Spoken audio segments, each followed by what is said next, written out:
მას შემდეგ რაც MMA-მ ფეხი მოიკიდა ჩვენს გარშემო, მისმა წესებმა რამდენჯერმე განიცადა დიდი ცვლილებები. სისხლიანი და არაადეკვატური ფორმიდან ცოტა ნორმალურ მდგომარეობამდე მოვედით, ისევ ამ წესების დამსახურებით. და ამ წესებიდან რამდენიმე, რომელიც ერთი შეხედვით ჩვეულებრივი არის, ცოტა უცნაურია და ამასთანავე გულშემატკივრისთვის ცოტა ბუნდოვანია. დღეს ვისაუბრებ MMA-ის იმ წესებზე, რომელიც ბევრმა არ იცის და ერთი შეხედვით მართლა ცოტა უცნაურია. და მაშინ როცა საქმე სპორტს და მით უმეტეს ჩვენს არხზე MMA-ს ეხება, კროკო რა თქმა უნდა რომ აქ არის. ჩვენ MMA-ს კროკოსთან ერთად უყურებთ და სწორედ ის მეხმარება ასეთი ხარისხიანი კონტენტის შექმნაში. მოკლედ, ბევრი რომ აღარ გავაგრძელო, შეგვიძლია დავიწყოთ. MMA-ში ერთ-ერთი ყველაზე არასწორად გაგებული წესი არის დაგდებული მეტოქის დეფინიცია. UFC-ში მებრძოლებს არ აქვთ უფლება მუხლიან ფეხი ჩაარტყან მეტოქის თავში, თუ ის დაგდებულად ითვლება. ხო და თემა ამაშია. აქედან იწყება გაურკვევლობა, რას ნიშნავს დაგდებული მეტოქე. თავდაპირველი ერთიანი წესების მიხედვით, მებრძოლი ითვლებოდა დაგდებულად, თუ მისი სხეულის ნებისმიერი ნაწილი გარდა ტერფისა ეხებოდა ძირს. ეს მოიცავდა ერთ ხელს ან თუნდაც მხოლოდ თითის წვერს. ხო და რა თქმა უნდა, რას გააკეთებდნენ მებრძოლები? ამ წესს სათავისოდ გამოიყენებდნენ. ძალიან ბევრი მებრძოლი კლინჩისას ან ტეიქდაუნის მცდელობისას, როცა მას უკეთებდნენ, ცალი ხელით ეხებოდა დაბლა მატს ან თუნდაც თითის წვერს ადევდა. ამით ისინი თავს აარიდებდნენ თავში აბსოლუტურად ლეგალური მუხლის მოხვედრას. ხო და ასეთი მაიმუნობების გამოსასწორებლად ეს წესი 2017 წელს განახლდა. აწი მებრძოლი დაგდებულად ითვლება მაშინ, თუ ორივე ხელი მიწაზე აქვს და მათზე სიმძიმე არის დატანილი. ან თუ მუხლი ან სხვა სხეულის ნებისმიერი ნაწილი აშკარად ეხება მიწას. ანუ ესე უბრალოდ ოქტაგონის მატზე თითი დაადო და ამით გამოძვრე, ესე აღარ ხდება. თუმცა რა თქმა უნდა, ყველაფერი ასე მარტივად არ ჩაივლიდა და არსებობს რამდენიმე პრობლემა. ყველა ათლეტურმა კომისიამ არ მიიღო განახლებული წესი. ზოგიერთი შტატი და ქვეყანა კვლავ ძველ ვერსიას მიყვება, ზოგი კი ახალ სტანდარტს ამკვიდრებს. ეს ნიშნავს, რომ ილეთი, რომელიც ლეგალური არის მაგალითად ლას-ვეგასში, შეიძლება არალეგალური იყოს ნიუ-იორკში. UFC-ს არ შეუძლია, რომ ადგილობრივი კომისიის გადაწყვეტილება შეცვალოს და თავის ნებაზე ატრიალოს. ამიტომ მებრძოლებს ბრძოლის წინ წესებზე ბრიფინგი უტარდებათ ხოლმე. საჯები ასევე მებრძოლებს ბრძოლის წინა შეხვედრებზე ახსენებენ წესებს. და აი აქედან გადავდივარ მეორე აბსოლუტურად ნორმალურ და თან ცოტა უცნაურ წესზე, რომელიც არის ჰიგიენა.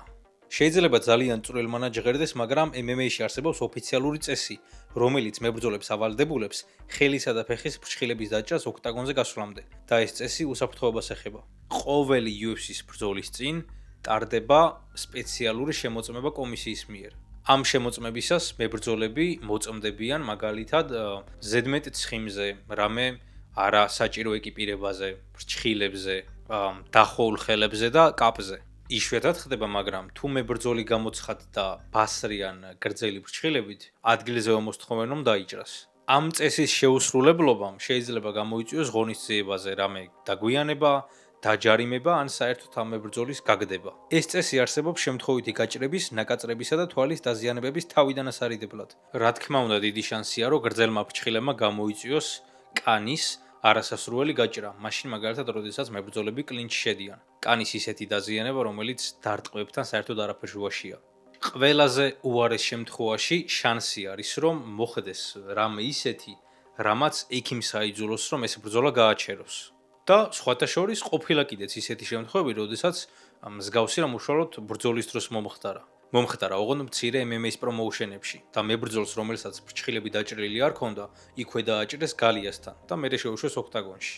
მიუხედავად იმისა, რომ ჯერჯერობით ესეთი პრეცედენტი UFC-ში არ ყოფილა ამისი, ეს წესი მაინც არსებობს და ჯერჯერობით ყველა იცავს.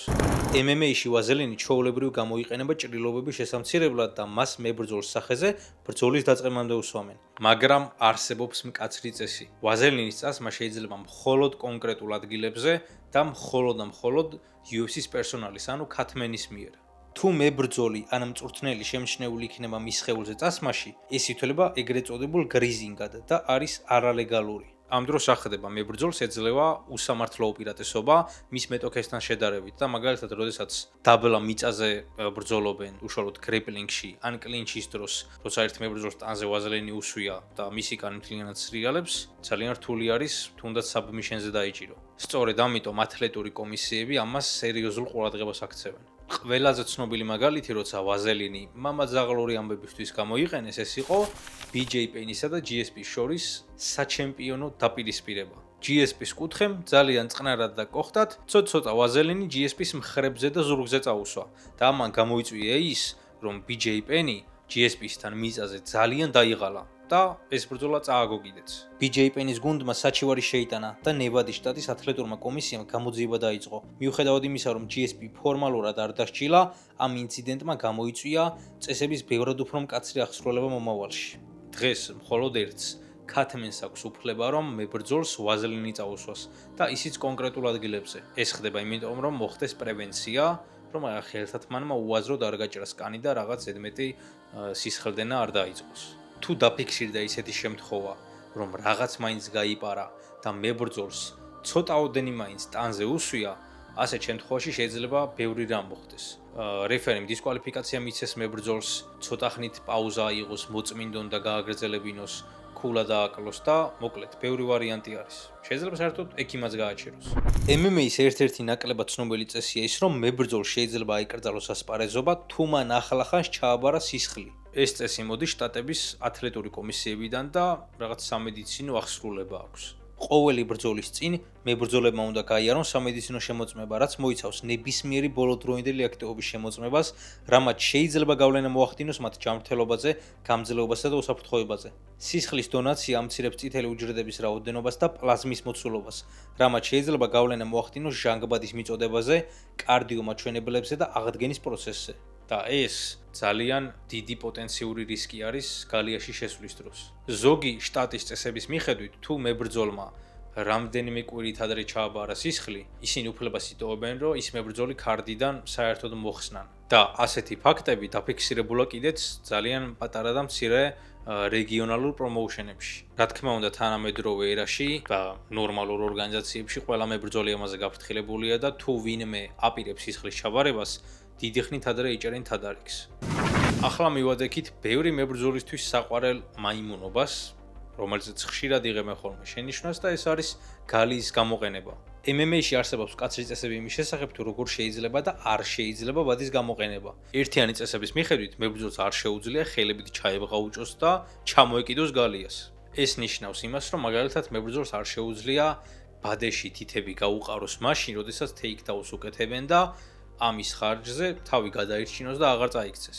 თუ მან ასეთი რამ გააკეთა, რეფერი მას აუცილებლად გაფრთხილებას მისცემს. ასეთი მაგალითი იყო UFC 286-ზე, როდესაც ლეონ ედვარდსმა ხელი ჩაავლო ბადეს კამარუ უსმანის ტეიქდაუნის შესაჩერებლად. რეფერიმ, რომელიც ჰერბდინი იყო მაშინ, ეგრევე შეამჩნია და ქულა დააკლო. აი რაც შეეხება უკვე ლეგალურ მხარეს, მებრძოლს შეუძლია გალია გამოიყენოს წამოსადგომად. შეუძლია რომ მხრით ან ზურგით მიეყუდოს და ამის ხარჯზე წამოდგეს. გაურკვევლობას იწვევს ის მომენტი, როცა მებრძოლი ხელს ბრტყლადდებს ბადეზე საყრდენად და ეს არ ითვლება ჩავლებად და რეფერების უმეტესობა ამას უშვებს. მაგრამ როგორც თითები შევა ბადეში და იქ მოიკეცება, ეგ აუცილებლად იქნება ჯარიმა. ჯარიმა რა? გაფრთხილება და ქულის დაკლება.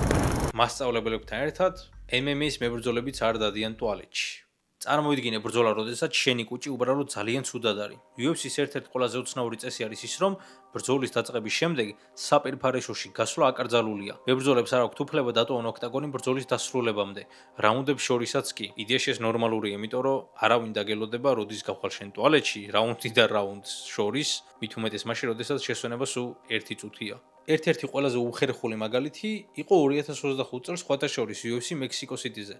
როდესაც კამერამ დააფიქსირა, როგორ ეუბნებოდა გოდინეზი თავის კუთხეს რაუნდებს შორის, რომ კუჭში გასვლა სჭირდებოდა. უშუალოდ ბრძოლის დროს კი ამ მოთხოვნილებამ პიკს მიაღწია და წარმომიდგენია რა გაჭირვებას გრძნობდა ეგ უბედური. მაგრამ ადგა, კაცურად მოითმინა და ეგ ბრძოლა ბოლომდე ჩაატარა და არ ვიცი როგორ. სხვათა შორის მოიგო კიდეც ერთსულოვანი გადაწყვეტილებით და მოგვიანებით განმარტა, რომ უბრალოდ უარი თქვა დანებებაზე. მოკლედ, MMA-ში ტაიმაუტები არ არსებობს. თუ რამე ისეთი მიზეზი არის, რომელზეც წეგან უკვე ვისაუბრე.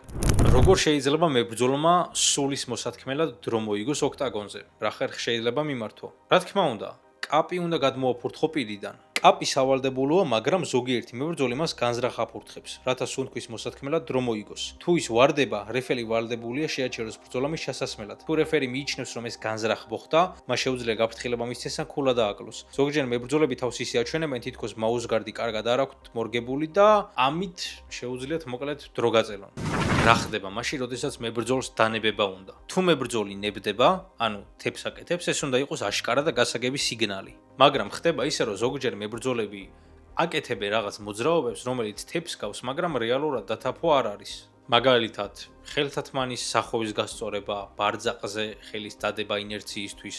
თუ ვაი და რეფერიმ ეს მოძრაობა არასწორად წაიკითხა, შეიძლება ბრძოლა გააჩეროს. ამის გამო მსაჯებს ასწავლიან, რომ დაელოდონ სამ მკაფიო დარტყმას ან ვერბალურ სიგნალს. და სხვათა შორის ვერბალური სიგნალის მაგალითი მე ნანახი არ მქონდა, ან ყოველ შემთხვევაში არ მახსოვდა, იქამდე სანამ ზალალის და ჯოშემეტის ბრძოლას არ უყურე. სადაც ზალალი ისეთ საბმიშენს აკეთებდა, რომ ფიზიკურად ვერ დათაფა ჯოშემეთმა და სამჯერ დაიყვირა თეფ და შემდეგ გააჩერა მსაჯმა. გავედი ბოლოსკენ და გეტყვით, რომ სხვადასხვა პატარ-პატარა რეგიონალურ MMA-ის პრომოუშენებში არის რაღაც უცნაური წესები, რომლებიც ამ ვიდეოში ვერ მოხვდა და რაღაცეები მეც არ ვიცი კარგად. მინდა ამ ვიდეოს კომენტარებში დაწეროთ ის რაიმე უცნაური წესი ან ყველაზე არაპოპულარული, ან რაც ხალხს ერევა, რომელიც ამ ვიდეოში არ მიხსენებია და ასეთი რამდენიმე რომ არის, მე ზუსტად ვიცი. მოკლედ ველოდები თქვენს კომენტარებს, დღეისთვის სულ ეს იყო. თუ მოგწონთ ჩემი კონტენტი, ბარემ გამოიწერეთ არხით თუ არ დაგეზარებათ, მიალაიქეთ ვიდეო. მე კი შეგხვდებით მომავალ ეპიზოდში. აბა ჰე